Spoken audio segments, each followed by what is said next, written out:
Remembering the 1999 historic tornadoes that left deaths and destruction, state lawmakers are considering locking the clock and a look back at the life of an award-winning Oklahoma artist.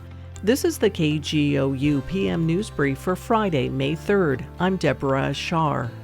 Today marks the 25th anniversary of the deadly tornado outbreak that swept across Oklahoma. KGOU's Nick Daniels takes a look back. It was on this day, May 3rd, 1999, when tragedy struck. Look at all the debris in the air. Folks, please, we plead with you. You absolutely have got to get down. Get to the lowest level. Some of the strongest winds ever recorded on Earth occurred 25 years ago when a large and violent tornado plowed through the OKC suburbs of Bridge Creek, Newcastle, Moore, Midwest City, and Dell City. Sadly, 46 people lost their lives and hundreds of others were injured. It was the first time the National Weather Service had used the term tornado emergency.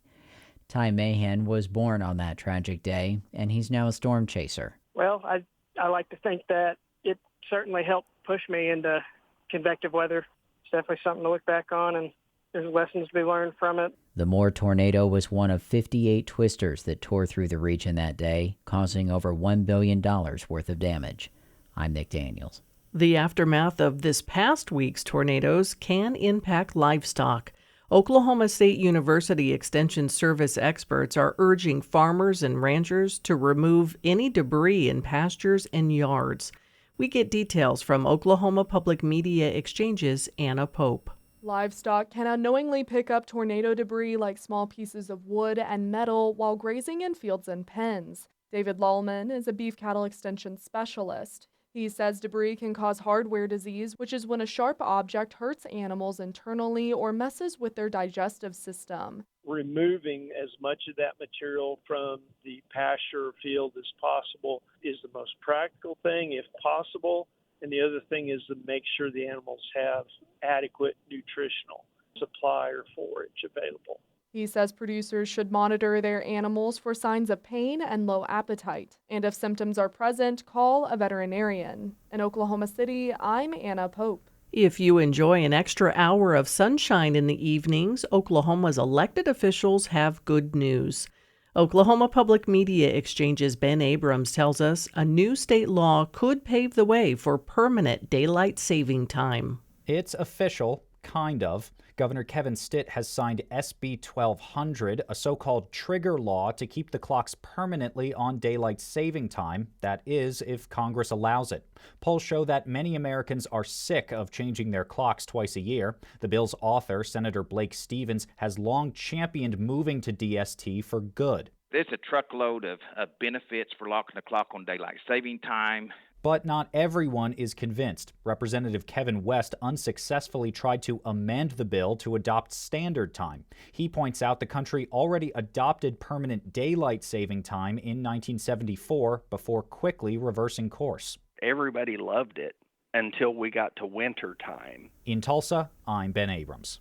Chickasaw Choctaw artist Norma Howard died this week at the age of 65. Oklahoma Public Media Exchange's Katie Hallam details the award-winning painter's life. As a little girl in Stigler, Oklahoma, Norma learned how to draw with the unwavering support of her parents, recreating the toys her classmates had that her family couldn't afford. When Norma started a family of her own, it was her husband David who encouraged her to enter the Red Earth Show in Oklahoma City in 1995. I was sitting there and looking, I was thinking, boy, wouldn't it be good if they call my name? And call her name, they did. They said first place, and they said Norma Howard. And it was just like surreal. That was the kickstart for Norma's artistic career. Norma was represented by the Blue Rain Gallery in Santa Fe, New Mexico, where many of her illustrations can be seen today. In Oklahoma City, I'm Katie Hallam. You can find more Oklahoma news on our website, kgou.org, and on the KGOU AM NewsBrief podcast. I'm Deborah Shar. Hi, it's Terry Gross, the host of Fresh Air. We bring you in-depth, long-form interviews with actors, directors, musicians, authors, journalists, and more. Listen to our Peabody Award-winning Fresh Air podcast from WHYY and NPR.